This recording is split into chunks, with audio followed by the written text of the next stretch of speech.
Good evening, everybody. I'm Mike Frazier, and you're zooming into our it's actually May, it's our April program, rescheduled from April 30th of the Rhinebeck Historical Society. And our presenter this evening is a longtime resident of Rhinebeck who has served the community and neighboring communities in quite a few different ways. Beverly Kane actually was initially trained and got her degree in forestry at Syracuse University, but then because of some health issues, she wound up transitioning to getting a master's degree in library science, and went from there to serving quite a few of our federal sites in Hyde Park, the FDR home, for the National Park Service, the Vanderbilt Mansion, among others, and has always been interested in local history. I think if there's anyone who's ever done any research about finding where their ancestors may be buried, they've probably checked out a site called Find a Grave. And the person who actually lives right next to one of Rhinebeck's cemeteries, that I'm sure she's going to talk about tonight, but who handles that website for Rhinebeck, has been Beverly for quite a few years, and it's a very, very useful website for that purpose. The other thing I wanted to, a couple other things about Beverly's background. She's been a board member of the Museum of Rhinebeck History, also of the wonderful Star Library, trustee over there. And what I think she's maybe proudest of is that she is a founding board member of the Friends of Rhinebeck Cemetery. I'm not going to give the story of the Rhinebeck Association Cemetery. I have a feeling Beverly will get into that, but the community is very fortunate that that particular cemetery is now in the hands of that organization, and Beverly played a major part, continues to play a major part in that organization. So I've already revealed some of the things that you're going to be talking about, but Beverly is here this evening to talk about Rhinebeck's cemeteries. So Beverly, the floor is yours. Hey, thank you, Mike. I'm going to put on my screen to share. I've never done this before, so patience with me if I don't do this correctly. Okay. Looking good. Okay. Well, thanks for coming tonight. I'm sorry we couldn't do this last week. But I guess I've had another week to fret about it then. So I'm going to talk a little bit about some of the cemeteries in Rhinebeck. There are 15 documented cemeteries or former cemeteries, and we're going to talk about 9 of them. The first cemetery, and probably the oldest, is called Kirkhof. It's also called the Van Wagenen ground. And Kirkhof means churchyard or graveyard in Dutch. And the cemetery is located in Rhinecliff overlooking the Hudson River. The first recorded inhabitants of this area were from 1712. And apparently this property was donated to the community for burial by one of the original patentees, the Van Wagenen family. Unlike other early cemeteries in the town, the cemetery was never associated with any church. The oldest recorded stone is from 1732. And this photo on the left was taken in the early 20th century. It shows the gravestones of Eleanor and Matthew Van Etten. And the photo on the right is the same scene taken in 2016. And you can see the Hudson River in the background. And this is a picture of additional stones that were found in the area in 2016. The other two stones that we just saw were really the only ones that are still standing, but there are several pieces laying around. The cemetery is not maintained and it is on private property. The second, or maybe even the oldest cemetery, is the cemetery at the German church. As you're going north on Route 9, near the junction of routes 9 and 9G, you'll see this area on the right-hand side. Palatines lived here as early as 1715. And there was a very early Palatine church, one of the oldest churches in Dutchess County, near this graveyard. This drawing illustrates the gravestones surrounding the church. And the church was founded in 1716. Church was removed around 1800 as the congregations that had used the church had splintered and moved to different locations. The earliest stone has a death year of 1717, and the most recent burial was in 1846. John Pottenberg, who died in 1819, has an interesting inscription on his stone that reminds us all of our own mortality. Death is a debt to nature due, which I have paid, and so must you. Just north of the German Church Cemetery on Route 9, you will find the Stone Church Cemetery on the left. The cemetery was founded around 1733 with the establishment of the St. Peter's Lutheran Church, otherwise known as the Stone Church. You can see the entrance to the cemetery to the right of the church. And this is the old part of the cemetery. The cemetery is much larger now.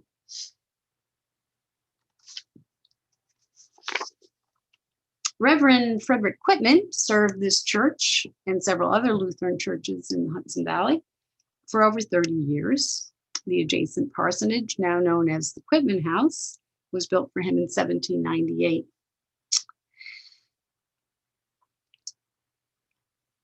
He's buried in the old section of the cemetery right next to the church.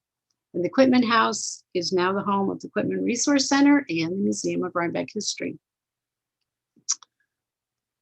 As the cemetery directly adjacent to the church filled up, the cemetery was expanded down the hill. Another interesting person that's buried in the cemetery, Frank Thiel, was a Palatine descendant, and his family has a plot here. Frank was an engineer and a surveyor who worked in Rhinebeck and Red Hook for many years. Rhinebeck Historical Society has a collection of over 1,000 of his drawings and maps, which they have scanned and are available on the Consortium of Rhinebeck History website. Sadly, Frank Thiel was found murdered in his home on Stone Church Road in December of 1949, and he was laid to rest in the cemetery. The killer was never identified. The Foray Vault, which was built into a hillside, is, in my opinion, one of the most interesting found in any Rhinebeck cemetery. It is a large vault, and note the interesting gables that grace the front of it. And this overview shows the whole cemetery with the church and the schoolhouse in the background. The cemetery contains about 900 graves, and it is still actively used. The Reformed Church is located in the village of Rhinebeck at the corner of South Street and Route 9. First grant of land for burial purposes in what is now the village of Rhinebeck was made by Henry Bigben in 1730 and was adjacent to the old Dutch church. The oldest extant stone dates from 1733. This cemetery was used until all burials were banned in the village in 1858.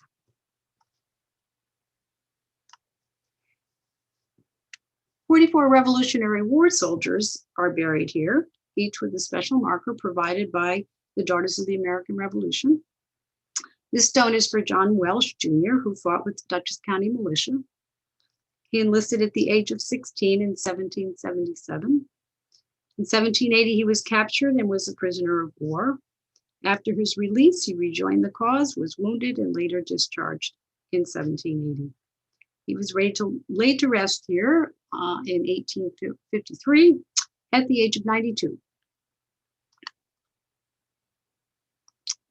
And there is another interesting marker here related to the Revolutionary War. Notice this monument has a British flag on it. This marker is for Alexander Thompson, who was a British loyalist, and he's also buried in the cemetery. Alexander Thompson created the well-known 1797-98 Thompson maps of Rhinebeck. And this is a copy of the Star Library copy of the Thompson map. The map shows the whole town of Rhinebeck, including what is now Red Hook, which was part of Rhinebeck until 1812. In 1931, there was an article in the Gazette that describes the discovery of a Livingston burial vault at the rear of the Reformed Church chapel. According to the article, quote, arrangements are now being made to have a suitable marker erected over the vault. As far as I know, no one currently knows where it is located. And wouldn't it be great to rediscover this vault? Among those buried here are Margaret Livingston and her husband, Thomas Tillotson, and 5 other Livingston family members.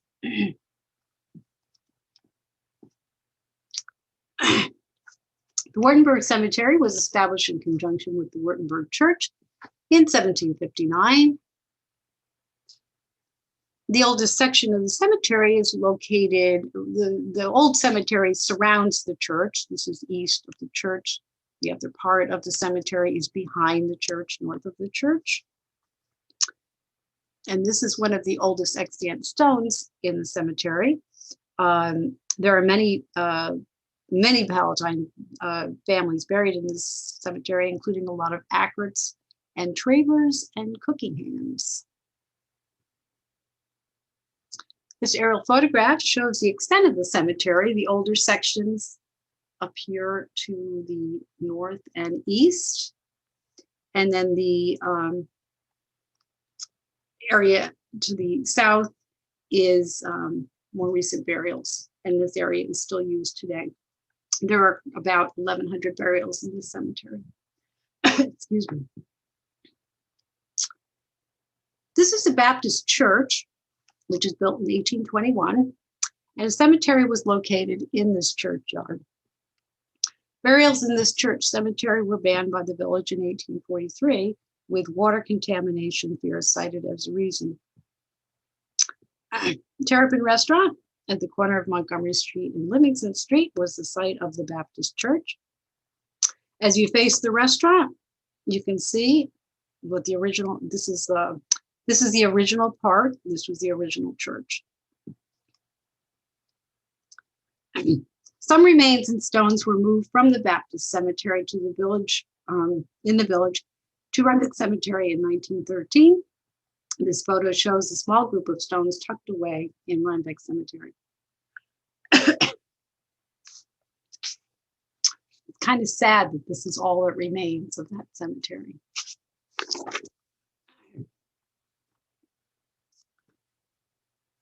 St. Joseph's Catholic Church Cemetery was founded with the church in 1862 and is one of the first Catholic churches in Dutchess County.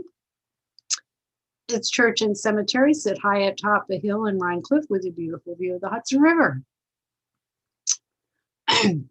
John Keeley was one of many Irish immigrants who settled in Rhinecliff, and he became a parishioner of St. Joseph's Church.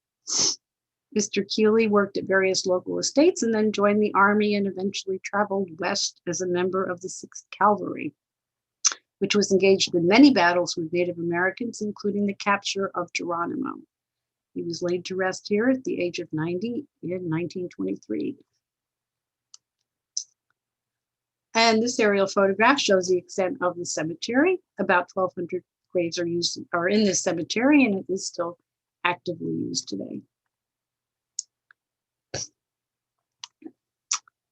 Methodist congregation, led by Reverend Freeborn Garretson, established a church in the village of Rhinebeck around 1802.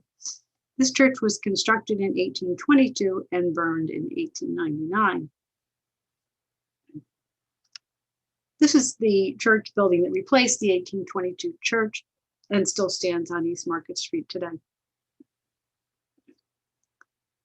Apparently in 1832, there was a cemetery located behind the church, along with what is called the Garretson Vault, where Freeborn Garretson and his family were buried. When the church burned, it's not clear what happened to the vault. Currently, there are 2 large burial markers located on the back of the church. One of the markers is for Freeborn Garretson, the founder of the church. Garretson was married to Catherine Livingston, daughter of Robert Livingston and Margaret Beekman. Other burials that were located in this churchyard may have been moved to the new Methodist cemetery located in what we now know as Rhinebeck Cemetery.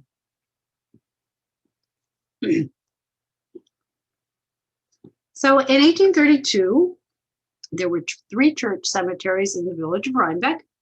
In 1843, the village banned any more burials in the Baptist church. In 1844, the village passed an ordinance that would limit burials to only the existing grounds. In other words, they couldn't make any cemeteries larger. And then ultimately, the village shut down all cemetery burials in the village by 1858. So that brings us to the beginning of what we now know as Rhinebeck Cemetery.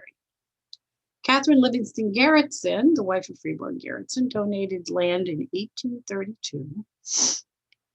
She presented the church, that's the Methodist church, with a half an acre of burying grounds south of the village, on the condition that the church surrounds it with a good fence. The cemetery was the first piece of what would become the Rhinebeck Cemetery. So the Methodist church was the first group to move their burials outside of the village.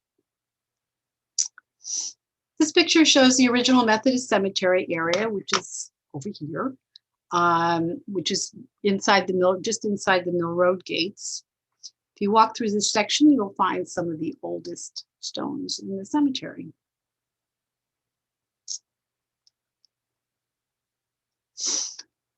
This is a photo of the grave of Henry Delamater, and according to Howard Morse in his book Historic Old Rhinebeck, Henry Delamater was a key figure in siting and developing the Reformed Church cemetery south of the village. In 1845, Mr. Delamater began coordinating the acquisition of property by the Reformed Church for a new cemetery building, including parcels that were donated by Peter Livingston, Catherine Garretson, Margaret Livingston, and other parcels that were purchased. So the Livingstons and the Garretsons certainly provided a lot of land for the cemetery. This photo shows you, this is right along Route 9 here. And this, basically this whole area was what was the Reformed Church Cemetery. Also, I'd like to point out right now, there is a little area over here, barely visible, but this is section E. And the area that's called the Summit is right here. I'm going to be talking about those 2 areas in a second. Mary Garretson was the daughter of Freeborn Garretson and Catherine Livingston.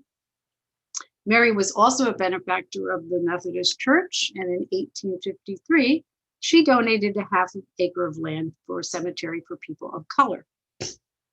In 1856, Mary donated an additional 4 acres to the Methodist Church, expanding the original Methodist cemetery to about 5 acres. This is a photo of the section of the cemetery set aside for persons of color, also known as Section E. Generally, people of color were not buried in white cemeteries, but in cemeteries created specifically for them. Note there appears to be quite a bit of empty space, but many of these burials were unmarked.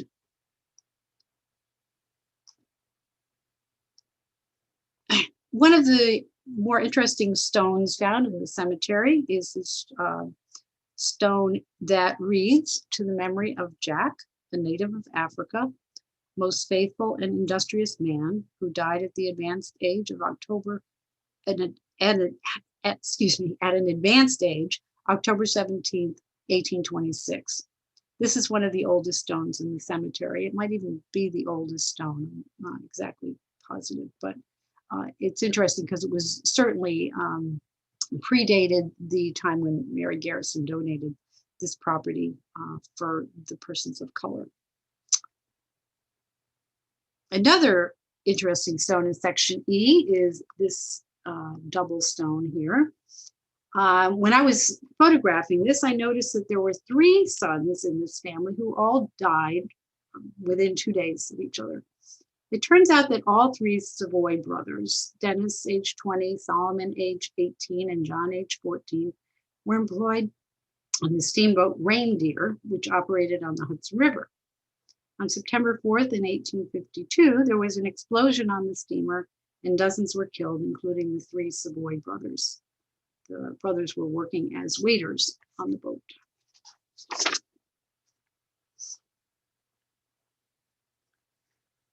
So the other area that I pointed out in the aerial photograph was the summit. And the summit is an area that's on top of a knoll just east of the burial ground for persons of color. And this parcel was part of the original Reformed Church acquisition. And the odd thing about this section is that there are some very old markers here. And they obviously predate any cemetery in this area. All of these older stones seem to be for members of the Hermance and Kierstead families. Jane Hoffman Kierstead died in 1808. Note that her stone is made of sandstone, which is very rare in the cemetery. I think it may even be the only sandstone stone in the cemetery. And also found here is Brigadier General Martin Hermance, who fought in the War of 1812 and died in 1824. It's my theory that there was a cemetery for the Hermance and Kierstead families on their property off what is now West Market Street. Today, you can still find this structure in the woods. Some claim that it was a tomb used by these families, or was it a root cellar? No matter. The family undoubtedly had a cemetery someplace, and for some reason, it was decided to move their stones to the summit that is located just across the Landsman's Kill from their property. Just below the summit, there is a burial vault built into the hillside. Only the top part of the vault is visible today. In February of 1857, William S. Jennings purchased this plot and erected a family vault. Little is known about Mr. Jennings or his family, but there is an unfortunate story that goes with the vault. In April of 1957, it was reported in the Rhinebeck Gazette that Mr. and Mrs. Charles Sheik, hold on just a second.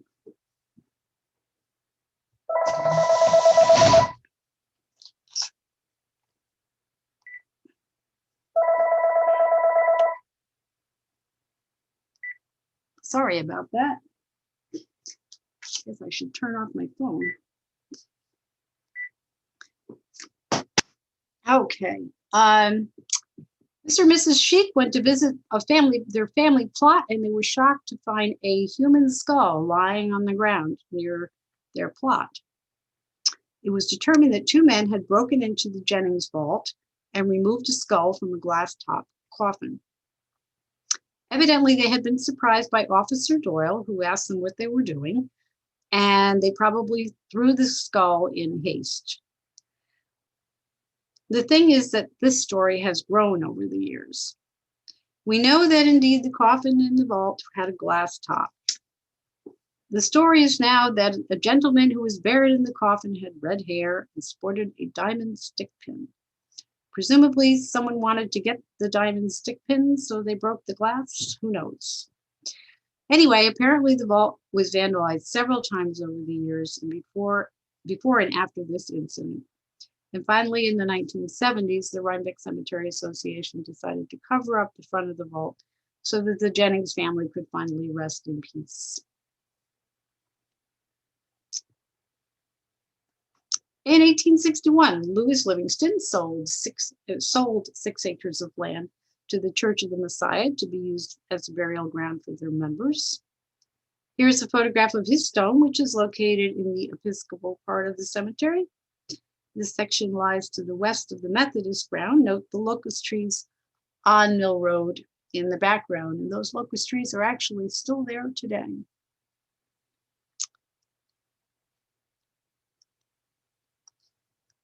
So this is the 1867 map of Rhinebeck, and it gives you a general idea of what would become Rhinebeck Cemetery before the church, all the church cemeteries were united. So here's the Reformed Church, the Methodist Church, and the Episcopal Church. Route 9 and Mill Road.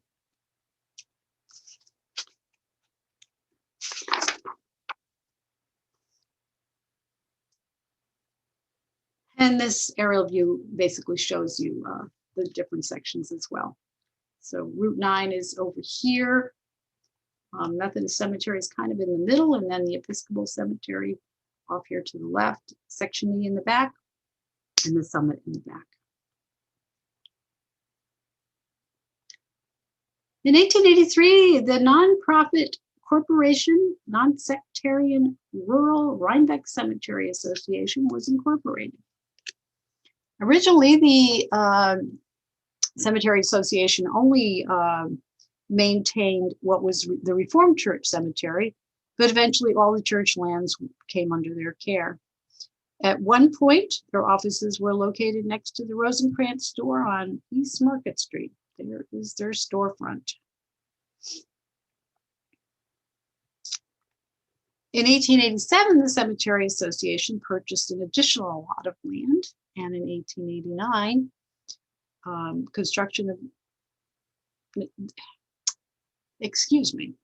In 1887, the Cemetery Association purchased additional lot of land, and in 1894, constructed the wall which runs along Route 9. The wall had been in disrepair for many years, and in 2019, the town of Rhinebeck, with additional money from the Frost Foundation and the Friends of Rhinebeck Cemetery, had the wall repaired, and I think everybody can agree that they did a wonderful job.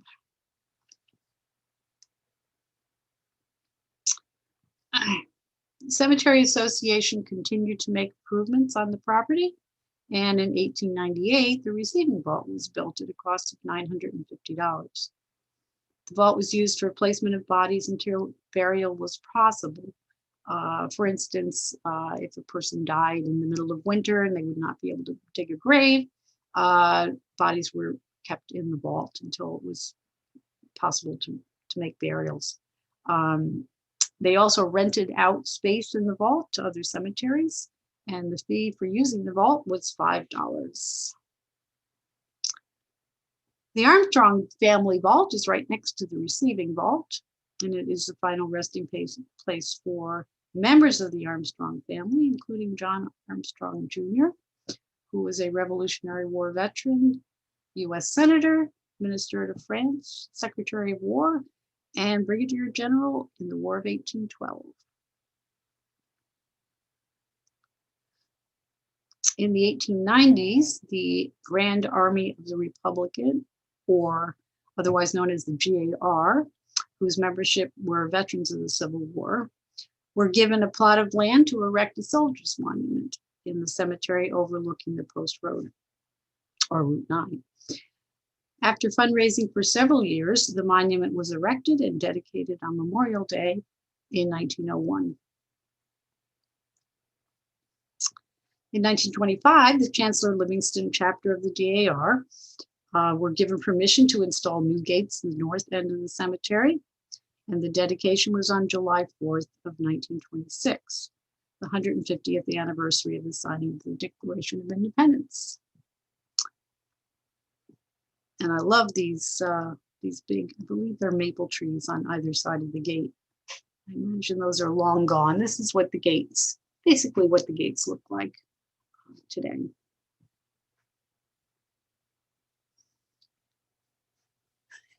In the 1930s, 1-acre parcel was purchased at the corner of Mill Road and Route 9. I met Jo Reichelt in the cemetery, and she was telling me how she lived in the cemetery house in the 1950s. So she had drawn a sketch of this house as a young girl, and she shared it with me. She tells how her mother was not allowed to hang wash on the clothesline if there was a funeral planned for the day.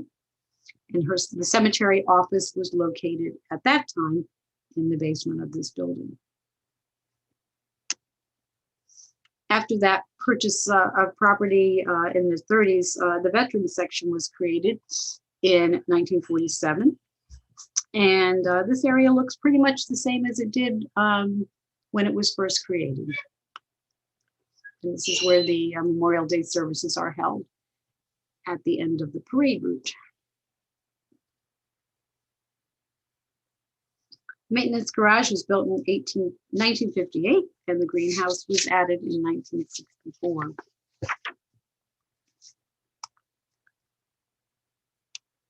And the corner house was removed sometime before 1965 when the William Platt Adams Memorial Chapel was built.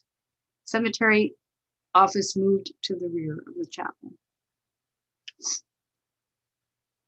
And additional properties were added to the original cemetery over the years, and the original cemetery now contains about 20 acres of land. In the new old section of the cemetery is this memorial to Lorena Hickok, who was a reporter, an author, an activist, and a friend of Eleanor Roosevelt. Lorena died in Hyde Park in 1968. No one claimed her remains, and they were buried in Rhinebeck Cemetery several years after her death. In the late 1990s, a group of admirers of Lorena decided that they would like to honor her in some way, and so they planted this dogwood tree and installed this slate bench.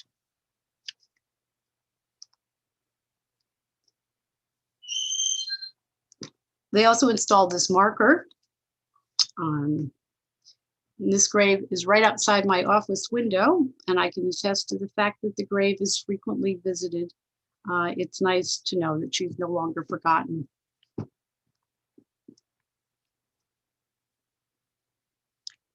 In 1973, 17 plus acres were purchased by the cemetery. This parcel is further south on the Mill Road, or further west on Mill Road on the south side.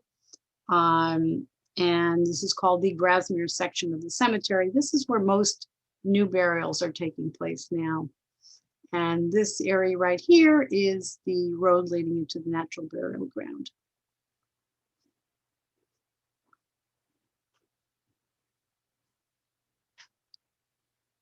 And this map is the current map used by the cemetery. It shows the original sections of the cemetery, the Reformed Church, the old Methodist Church, etc., and the additional parcels that were added later, along with the Grasmere Cemetery. And it wasn't possible to get a picture of the whole cemetery, but this gives you a pretty good idea of the size. This is the original cemetery, and then over here is the Grasmere Cemetery across the road. And Rhinebeck Cemetery is certainly the largest cemetery in Rhinebeck, with over 10,000 graves. In the 1980s, the Cemetery Association removed the greenhouse from the maintenance building, and the cemetery offices were moved into that space. The chapel was vacated and was used to house the collection of the Museum of Rhinebeck History. In 1987, the Adams Chapel was renovated once again as a living quarters for the cemetery superintendent. This is one of the displays that was part of the Museum of Rhinebeck History.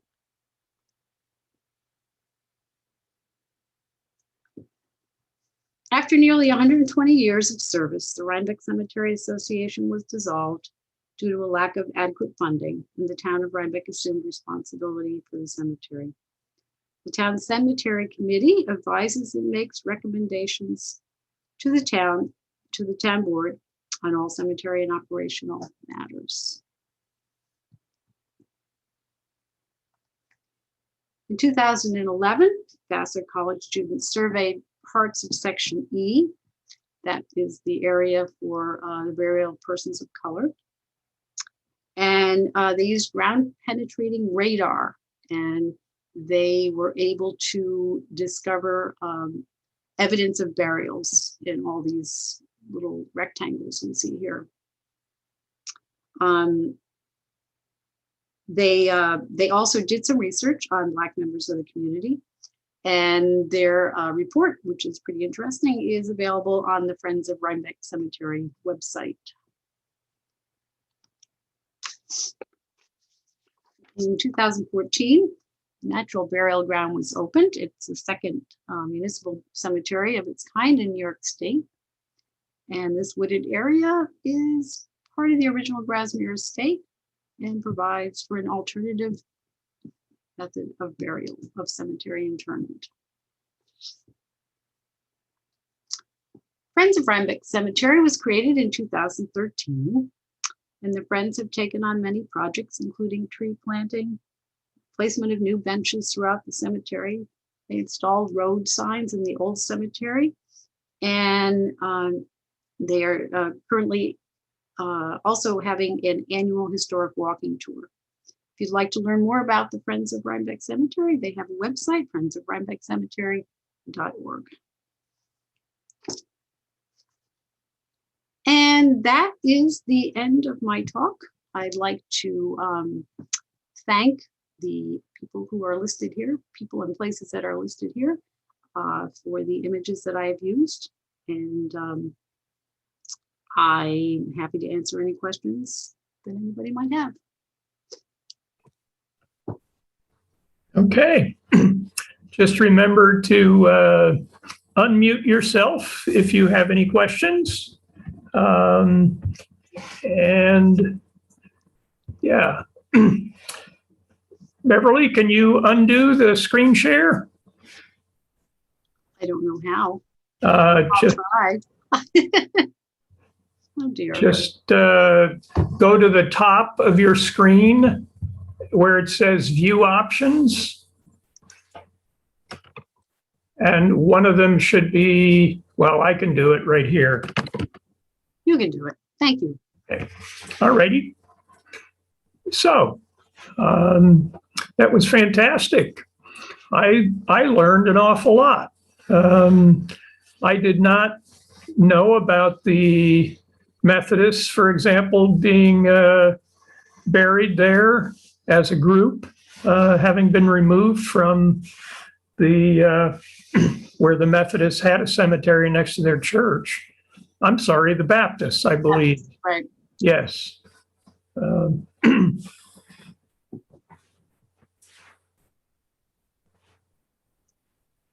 Is it okay to ask a question? Yes, please do. Yeah, hey, my name is Bill. I have a couple of questions. Back in the I don't know what, was it 50s, when Rhinebeck decided that all burial sites needed to be moved outside the town limits, I guess you would say. Do you reckon that was for health reasons they made those decisions, that decision? Well, the original ban on the Baptist Church Cemetery was attributed to, they thought they were contaminating wells from the burials. But it didn't really indicate after that that that was the reason for moving. I think they probably just figured that the village was getting bigger, becoming more populated, and they didn't want to keep adding cemeteries, making the cemeteries bigger. So they decided that and also think the fact that the Methodist Church already had a cemetery in a different location, it made sense for all the cemeteries to move to a area outside of the village. Actually, Right. it's in the village, but Right. May I just ask one more question? The the ground penetrating radar that Vassar used on one of the cemeteries, as you were talking about, I can't remember which vault it was. There's some curiosity. I think there was a newspaper article. And would it be possible for them to bring in their GPR technology to investigate some of those other mysteries that you talked about? I do not know the answer to that. Their project they did was quite a few years ago. I personally was never involved or didn't know anyone personally that was involved in that. It was certainly great, if we could, anybody could do that. There's actually a vault, which I didn't talk about because there's too many things to talk about. I didn't want to get too boring. But there is a really interesting vault that is buried. And it's hard to take a picture of it because it's buried. But personally, I would love to see that particular thing investigated. Bill, the way that radar operated was that it would sense that the ground had been disturbed, even if there had been a burial 50 years, 100 years before. In order to bury someone, you are changing the ratio, I guess, of amount of air. There's something about the ability of the way the signal bounces in soil that has been disturbed that is significantly different from where it hasn't been. And it was based on that they were able to make those determinations. As Beverly said, that study is posted on the Friends of the Cemetery website. We also have a copy of it at the Rhinebeck Historical Society with the names of the two professors at Vassar. One was in the African Studies Department, the other in the Geology Department. I think one of them is still at Vassar, and the other one has a website online. But you'd have to be in touch with them to find out whether that kind of radar can detect anything other than that kind of change in the soil. Yeah, because I totally understand that. Years ago, I was very fortunate to be at Monticello, and we were on a little archaeological dig there. And one of the things that so impressed me was they could tell where fence lines had been by virtue of what the soil remains look like. So the disturbing of the soil, as you're talking about. Yeah. And I suppose if the vaults were surrounded in stone or had stone connected to I don't know whether the radar would work through that. It'd be mighty interesting to find out, though. I mean, considering what we are doing nowadays, like on Mars and all the rest, you would think that the technology would be possible. I wanted to ask, are there 40 other people waiting for questions? Is there anyone else?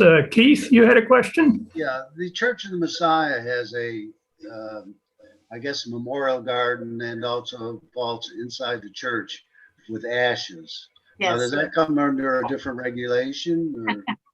I've often wondered that myself. I don't know. I wasn't about to go tattletelling on the church. As far as I know, the ordinance still stands, but the ordinance specifically says bodies, and ashes are not bodies. That's all ashes, right? So I think that's fine. And I didn't mention that. There are a few cemeteries that I didn't mention. I just didn't. Bill, can I make a comment? Professor McAdoo and his students made a presentation in March of 2012 to the Rhinebeck Historical Society of this report, and I filmed it, and you can find it on our website. We have 83 videos up there. It's towards the bottom because it's all the way back in 2012. You can watch Professor McAdoo as he explains what he did and how the radar works. David, that's wonderful. Thank you for that. Sarah, which site is that on? Which site is that on? Rhinebeck Historical Society. Okay, One word. .org. And one of the links is videos, and you'll see our 83 videos. You have to go way down to 2012 to find it.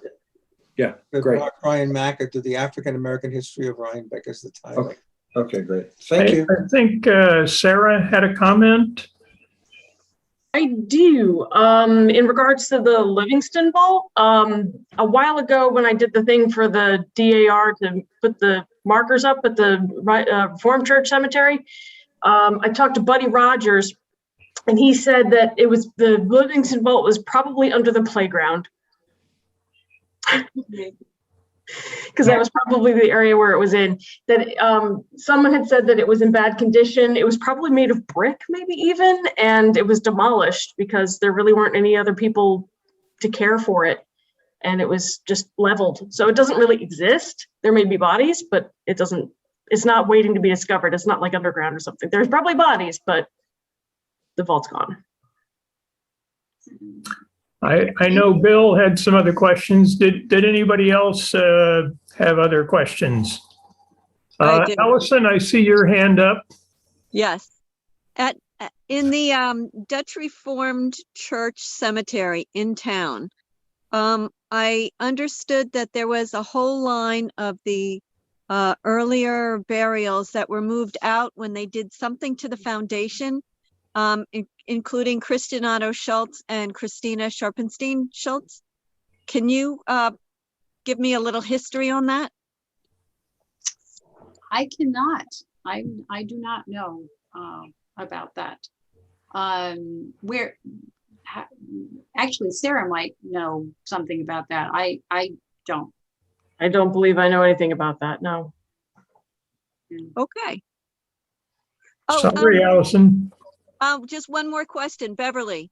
If we have a family plot in the new old Rhinebeck Cemetery, and I was wondering about when you go up there, if you want to clean the headstones, who do you have to get permission from, and what is your suggestion for the best way to clean it? Not sandstone. Right. Right. If it's your family stone, you don't need to get permission. You can just go clean the stone, which is great as long as you do it the right way. And actually, we did a program on cemetery cleaning, which is in the Historical Society archives of videos. And actually, the person who did that program is on the screen with us, Connie Lown. Connie, do you have any comments in response to that question? I would say watch the video because it's easy, but you need the right materials, and the presentation showed everything that's needed right at the beginning. You don't have to watch the whole thing, but if you want to see the before and after pictures, please do. I did attended some seminars through the Friends of the Rhinebeck Cemetery. Beverly got me interested in that, and she and I went to one, and I went to one in Brooklyn on my own with an organized one, and it's fascinating. It's very rewarding, and it isn't hard. It's easy. So that video again is at the website is rhinebeckhistoricalsociety.org. Rhinebeck Historical Society is one word, no spaces. And on the homepage, one of the choices is videos. And do you remember the date of the program? October 2020. Okay. Thanks, David. Yeah, it was postponed last April because of the pandemic. Other questions or comments? I do have another one, if I may. Bill, go ahead. When a cousin and I were up in Maryland looking for family plots, we discovered that there were maps available of the cemetery, and we were able to pinpoint almost immediately where this pretty obscure stone was. Does that exist for Rhinebeck cemeteries? The only maps that I have seen maps, but the maps are huge. I mean, we're talking maps that are like 5 feet by 10 feet. So I don't quite know how they make that so it's easy for a person to look at. Oh, But if you go, boy, you can't go to the cemetery office right now because of COVID. But they can point you in the right direction. The other thing you can do in any of the for Rhinebeck Cemetery, not necessarily the other cemeteries in the town, but if you go to Find a Grave, which is the website that Mike talked about earlier, most of the cemetery stones that I have recorded in Find a Grave also have GPS locations. So that will show you on the map exactly where the stone is. And so if you're looking for the stone, you can kind of get an image in your head where you should actually look. Or you can, if you have a device, you can punch in your GPS coordinates and it'll take you right to that area. Well, thank you. I didn't know that. I will tell you just how they work this. They made a very simple black and white of the cemetery in sections with the roads and different division. And they named those, A3 and M31 and all that sort of thing. And then had some list of the family names, and they would simply tell you that they were in, A31. Right. And so it wasn't this exact location map that you're talking about that is like 5 by 10 feet, which Right. you can't sell copies of for $1.50. Right. There was a, But were there marks on the ground to know where you are? Do you know what I mean? Were there, you can have this map and tells you you're in A31, but how do you find A31? Well, maybe because this wasn't such a huge cemetery, the way the roads, went through there, and they were like Native American trails. There was just not. It wasn't Manhattan. It wasn't a grid, and so as a result of that, you could pretty easily spot. Okay, it's in this obtuse triangle over here to the left, and it called A31. And once you got a hold of that, it wasn't like going to Arlington or something. It wasn't. Rhinebeck sounds huge, so that may not work as well. But Yeah. Anyway, yeah. Well, it's a goal to try to make it easier for people to find graves for sure, but Yeah. I'm not exactly sure how it will be accomplished. there was a map of the Rhinebeck Association Cemetery that was created actually by one of the people that Beverly Kane talked about, who's a surveyor here in Rhinebeck, buried at the Stone Church Cemetery. His name is Frank Teal, but it was prepared for the Rhinebeck Cemetery Association, I think in the late 1920s, and it's a fold-out, very large map that shows all of the proposed and existing grave sites. And it's attached to the bylaws, a booklet that are the bylaws of the Rhinebeck Cemetery Association. We have a copy. I'm sure, Beverly, you have it at the Friends, but we also have it at the Rhinebeck Historical Society. I don't know that we've posted that online. We probably should. Yeah, that map is a great map, but it's so tiny. Yeah. The find a grave. If you go to find a grave, you go to Rhinebeck Cemetery. They list every recorded burial in that cemetery, quite detailed actually. But I don't think they give any pictures of the layout. They just tell you where they are, I guess. Right. Are there other questions or comments? Yes, David. Beverly, thank you as always. You're just so resourceful, and I love hearing all of your stories about everything in the cemetery. How do certain people deal with, like for example, the Dow's family have just flat stones? How does the cemetery deal with when they start to sink a bit? Because I think the last time I saw the Dow's stones, they were starting to really sink. So is that just up to the families, or can you put in a request for the cemetery to maybe to help them out a bit, or how does that work? Well, I don't work for the cemetery, so I can't really answer that question. Mm-hmm. But my experience is that no, it's the plot owner's responsibility to take care of that. So. But Any by other- the way, just to let you know, David, there is a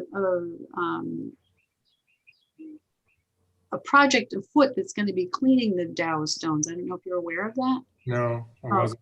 Okay, well, anyway, I'll email you. Yeah, that would be great. Thank you. Okay. Well, Beverly, thank you so much. You are our really serious font of knowledge when it comes to burials here in Rhinebeck. And this additional information you shared with us tonight about the history of the various cemeteries is really great. Thanks again. Thanks everybody for having postponed for a week. And thankfully tonight, the weather was just perfect. So no trees were down, no lines were out, and Zoom worked just fine. So we hope to see you again in 2 weeks when David Byers will be presenting about the Dow's family and Fox Hollow. So we'll look forward to seeing you then. Yeah. Thanks, everybody. Good night. All right. Thank you so much. Thank you. Good job, Bev.